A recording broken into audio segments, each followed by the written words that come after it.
Did you know 1/3 of all food produced is wasted? That's not just a waste of money, it's a waste of water, land, and energy too. Let's fix that. Tip number 1. Plan before you shop. Check your fridge, make a list, and stick to it. Impulse buys are food waste's best friend. Shop your fridge first. Tip 2. Store food smart. Keep herbs in water, store greens in airtight containers, and keep your fridge organized so nothing gets lost. Right food, right spot, longer life. Tip 3. Use what you have. Cook with what's already there. Veggie stir-fry, leftover soup, or a smoothie from overripe fruit. Delicious and zero waste.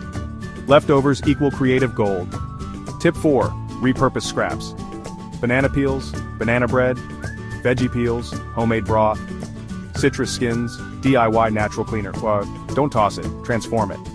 Tip 5. Compost what you can't eat. Composting keeps food out of landfills and feeds the soil instead of methane gas. No garden? Try a bokashi bin or community compost. Reducing food waste is good for your wallet, your health, and the planet. And the best part?